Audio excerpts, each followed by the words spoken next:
Here I come into the frame. Don't worry, it's not the magical morning broadcast of the Invisible Man.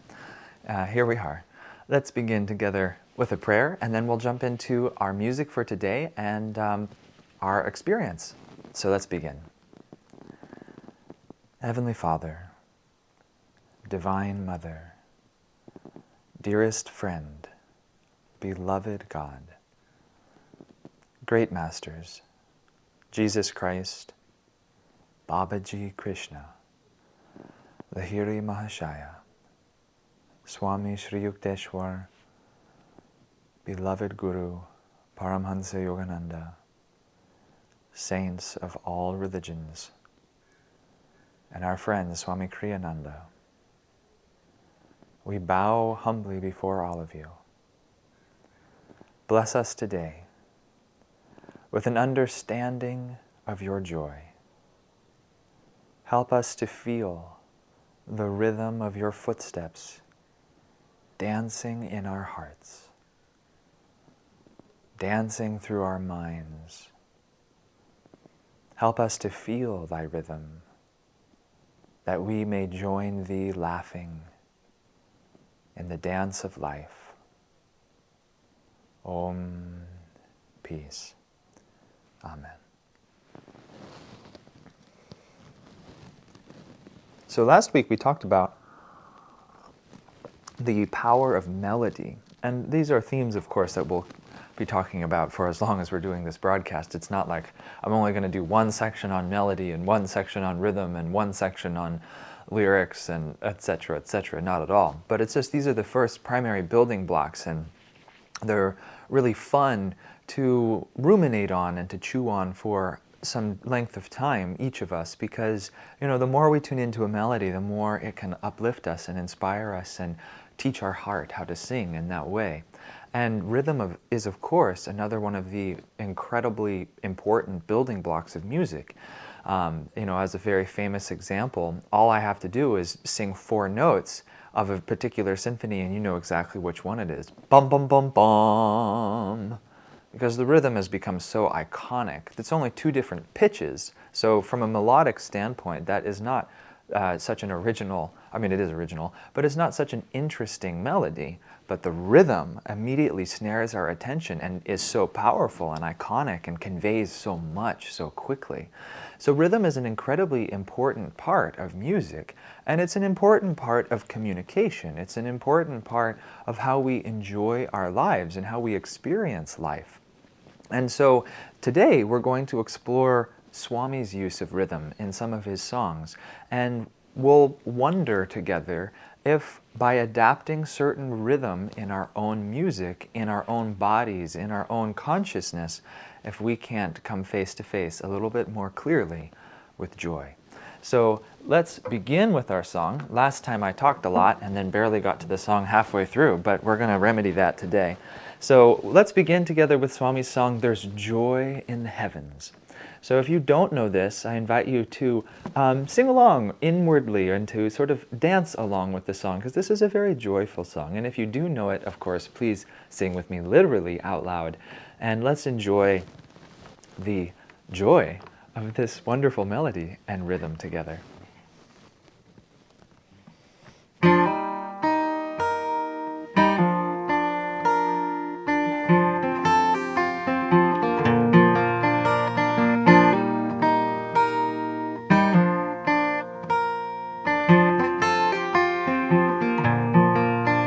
There's joy in the heavens, a smile on the mountains, and melody sings everywhere. The flowers are all laughing to welcome the morning. Your soul is as free as the air. The flowers are all laughing to welcome the morning. Your soul is as free as the air. Leave home in the sunshine, dance through a meadow, or sit by a stream and just be. The lilt of the water will gather your worries and carry them down to the sea. The lilt of the water will gather your worries and carry them down to the sea. Men hunger for freedom, but don't see their dungeon is only the thought that they're bound. Desires are their shackles, the hope that tomorrow the doorway to joy will be found. Desires are their shackles, the hope that tomorrow the doorway to joy will be found. There's joy all around us, why wait till tomorrow? We've only this moment to live. A heaven within us is ours for the finding, a freedom no riches can give. A heaven within us is ours for the finding, a freedom no riches can give. There's joy in the heavens, a smile on the mountains, and melody sings everywhere. The flowers are all laughing to welcome the morning, your soul is as free as the air. The flowers are all laughing to welcome the morning, your soul is as free as the air. The flowers are all laughing to welcome the morning, your soul is as free as the air. The flowers are all laughing to welcome the morning, your soul is as free as the air.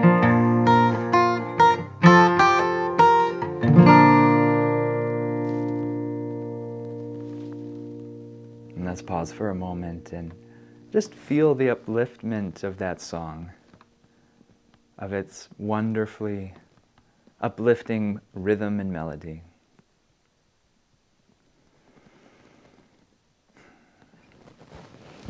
It's such a fun piece of music, isn't it?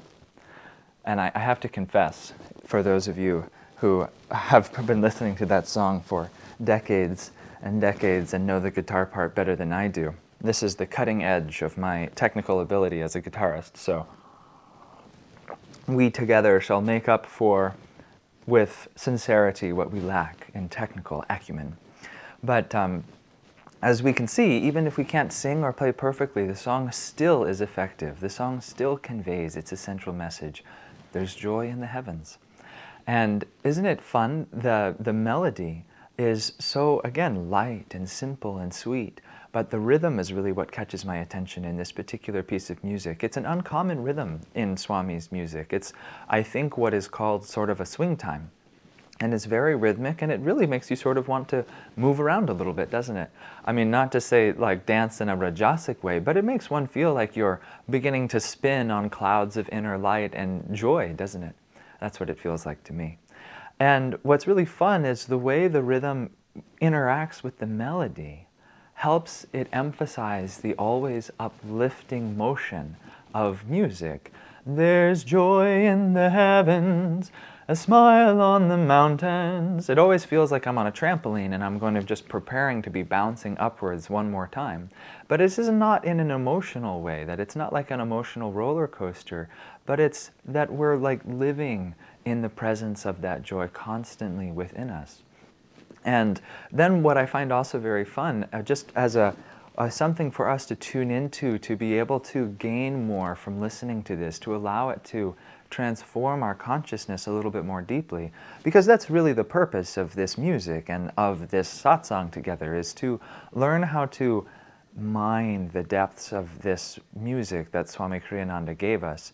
That it's not just to be entertained or to be impressed from a musical theory standpoint, because frankly I couldn't even impress you with that because I don't know enough.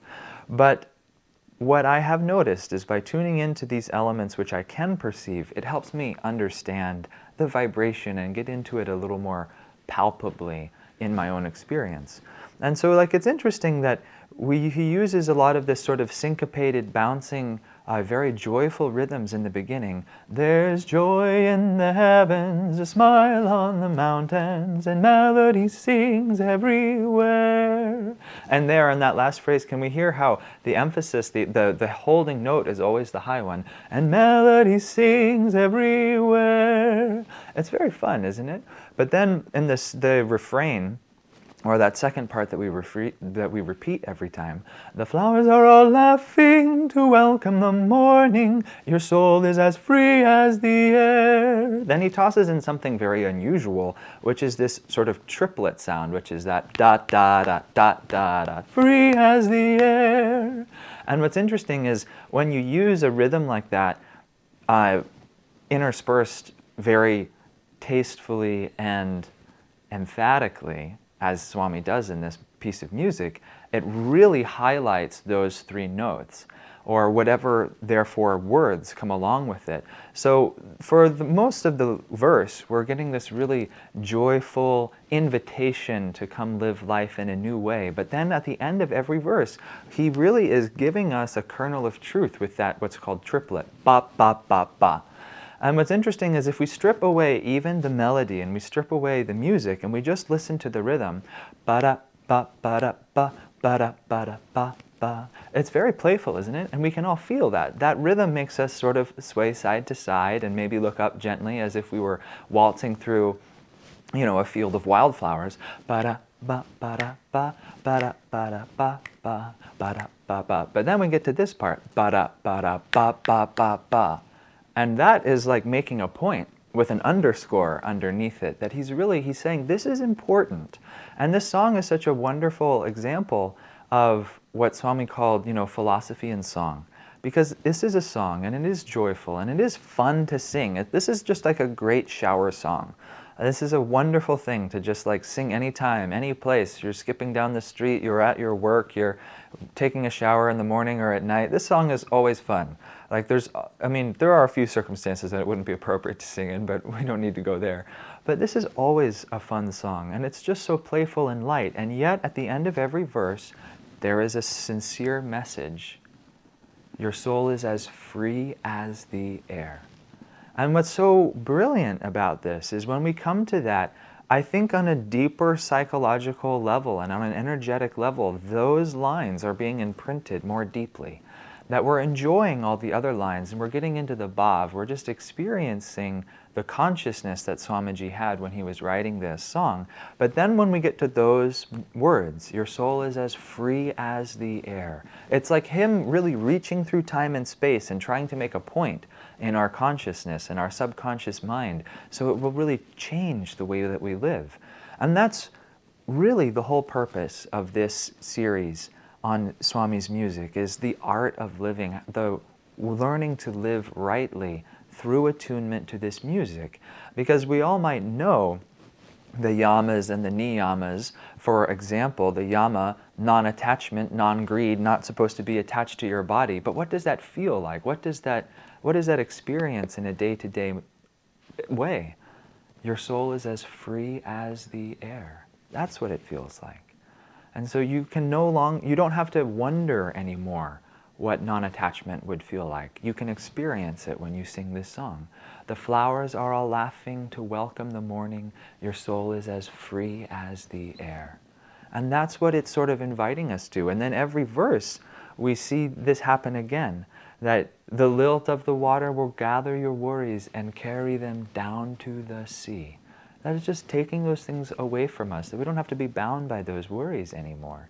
The third verse, the hope that tomorrow the doorway to joy will be found. What a message of hope, that the doorway to joy will be found, that it's no idle fancy, but that rhythm again underscores that this is really essentially true. And it's interesting, this rhythm, this triplet, is often used to be very emphatic or dramatic in a lot of different types of music. And if it's overused, it becomes sappy or like overly dramatic to the point where it almost becomes like cringy. And I just yesterday heard a song which was very sincere in its attempt, but became so emotional that it lacked any real power of upliftment, and they utilized this rhythm too much.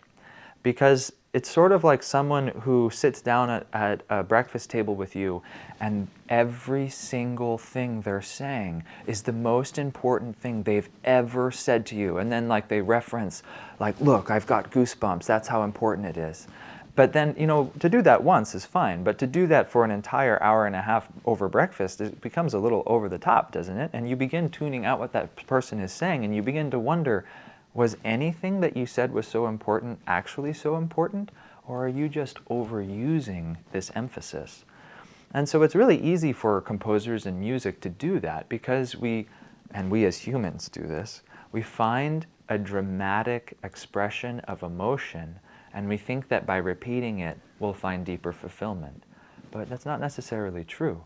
And in fact, as Swami says about the music, often restraint is a much clearer pathway to deeper experience. And so in this song, it's brilliant because he only uses that rhythm once, every verse. He just uses it very sparingly to make a single point. And the rest is more in that similar vein of that. Well, let's actually just think about it together. So the first verse, there's joy in the heavens, a smile on the mountains. Now what if we strip away the words? Ba-da, ba-ba-da, ba, ba-ba, ba-ba-da, ba. I mean, it sort of makes me want to get out a kazoo and sing along with it. And actually, I brought my cello down today because I wanted us to experience just the melody without the words. And then I want us to feel just the rhythm, even without the melody, to notice how it too has actually quite a lot of power over us. So here, just for fun, is the melody and the rhythm without the words. And because the melody and the rhythm contain so much of the consciousness, let's just take a second and listen to this. And you can hum along with me if you like, and just see what this does to your heart. See what it does to your consciousness.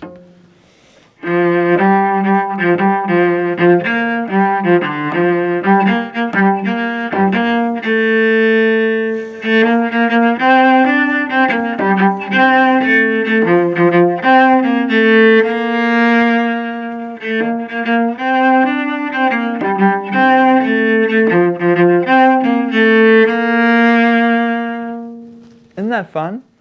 And can you hear the emphasis of those last phrases, the last notes? Ba, ba, da, ba. But it's not overly dramatic. It's still really fun and light, but it's making a point. And so now if we even strip away the melody, like I did before, ba, da, ba, ba, ba, ba, da, ba, ba, ba, ba, ba, ba, ba, ba. There's so much there. And the reason I'm actually doing this, it might seem childish, well, childlike perhaps would be a better phrase, but I want to impress upon us even the importance of the rhythm. That when you sing this song, enjoy the rhythm. Let it have a little bit of a pop. Let it make you want to step a little lighter as you go through your day.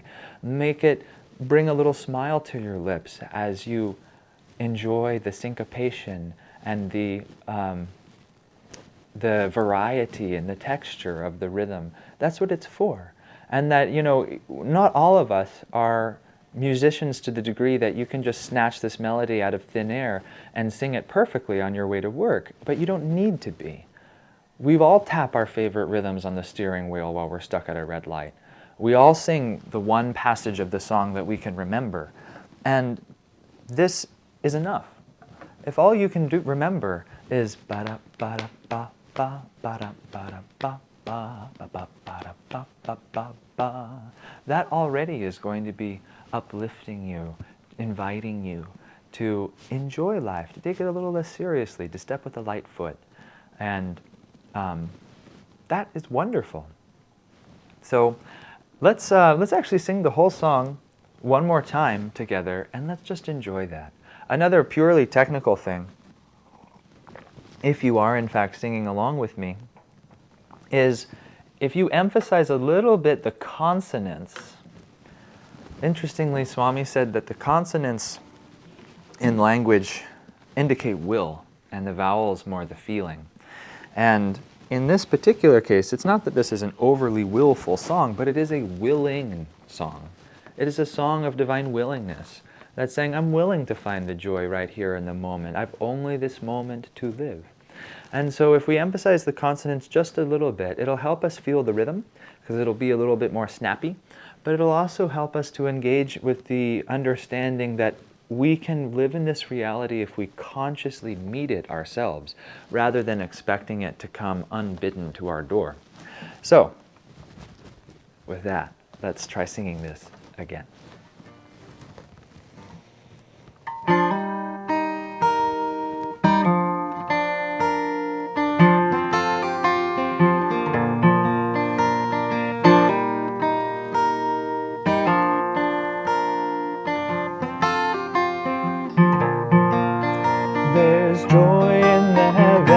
a smile on the mountains, and melody sings everywhere. The flowers are all laughing to welcome the morning. Your soul is as free as the air. The flowers are all laughing to welcome the morning. Your soul is as free as the air. Leave home in the sunshine, dance through a meadow, or sit by a stream and just be. The lilt of the water will gather your worries and carry them down to the sea. The lilt of the water will gather your worries and carry them down to the sea. Men hunger for freedom, but don't see their dungeon is only the thought that they're bound. Desires are their shackles, the hope that tomorrow the doorway to joy will be found. Desires are their shackles, the hope that tomorrow the doorway to joy will be found.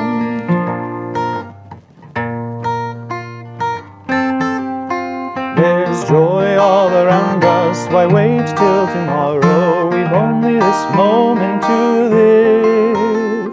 A heaven within us is ours for the finding, a freedom no riches can give. A heaven within us is ours for the finding, a freedom no riches can give.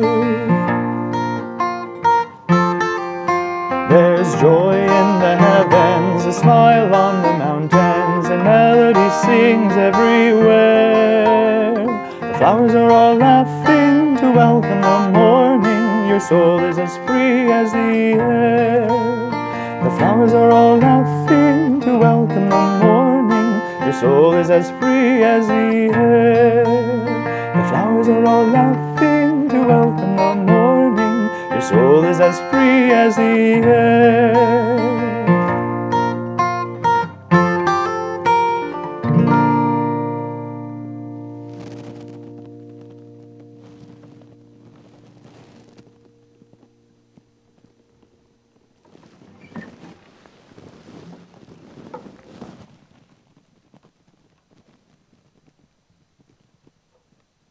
Could we enjoy that a little bit more after concentrating on some of those rhythmic elements and things like that? It's fun, isn't it? To see how music can continue to deepen and show greater depth whenever we bring deeper awareness to it every time. Now, I haven't even begun to talk about the lyrics to this piece of music because they speak so clearly for themselves. But let's not take them for granted just because we all probably are familiar with them, or many of us are. But when you sing a song like this, try not to sing it as a sing-song, meaning like it's just idle words and a charming melody and a pleasing rhythm. But sing this really as like a divine truth. Imagine that when you're singing this, that you are singing this from your superconscious mind, and that these are words of divine truth that are inviting you into a higher state of consciousness. And if we do it in that way, this is really an incredible invitation to live in a higher way. And I mean, just for example, last week I realized deeper than I ever had before the meaning of these words. Men hunger for freedom, but don't see their dungeon is only the thought that they're bound. Desires are their shackles, the hope that tomorrow a doorway to joy will be found. And I've sung that verse for 15 years. I learned this song in middle school. And unfortunately, like probably many middle schoolers, all I did was like memorize the sounds of the words. I never really even understood what we were saying. And I had, every time like we would say things like shackles, I was like, what are we just singing about shackles for in this really light, upbeat song? But Swami is giving us an incredible, timeless truth in this verse that I have tried to ruminate on over the last few years of heightened awareness. But just this last week, it suddenly sprung out to me and I understood it more deeply. And just because the poetry of the verse can sometimes make the meaning a little bit hidden, I'll just read the words again. Men hunger for freedom, but don't see their dungeon is only the thought that they're bound. Desires are their shackles, the hope that tomorrow a doorway to joy will be found.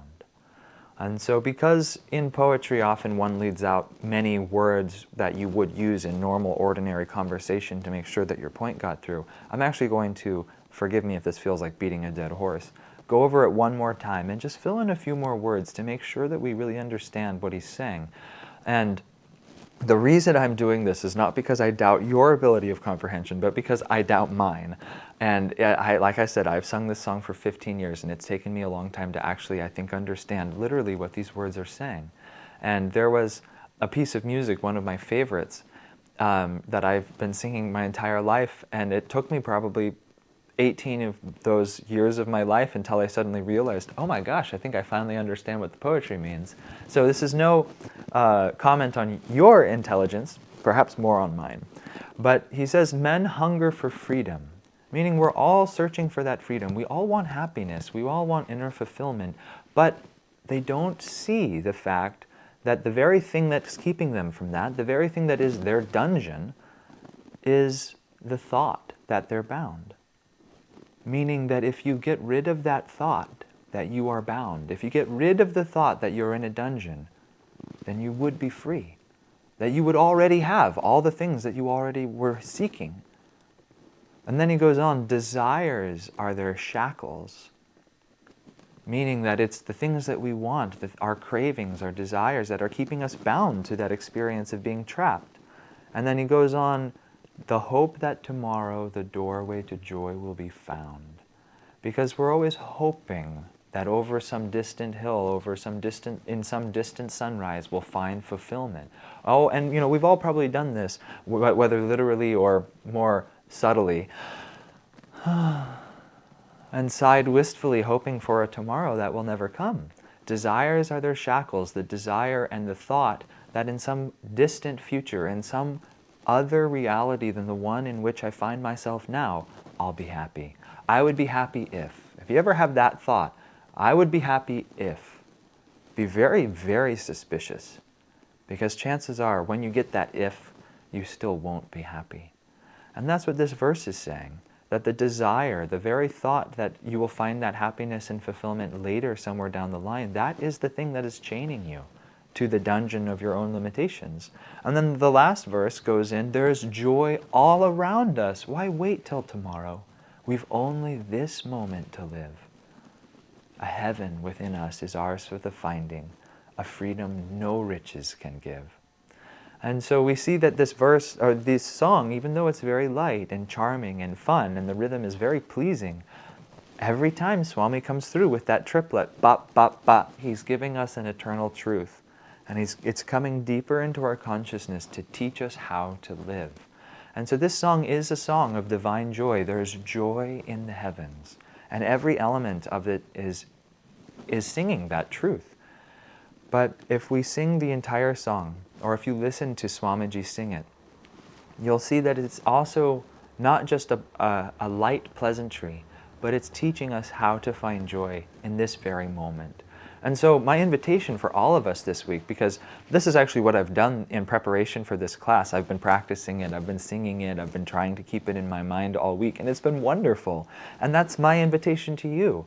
Why don't you take this song this week and see what it does to your consciousness. Tap its rhythm on the way to work. Sing it as you take out the garbage in the morning. Listen to it before you get up from your meditation and go greet the day. And see what happens, and see if throughout the day, if it doesn't give you a little key for how to live more consciously, more joyfully in every moment. And then we'll come back next week and we'll pick another song.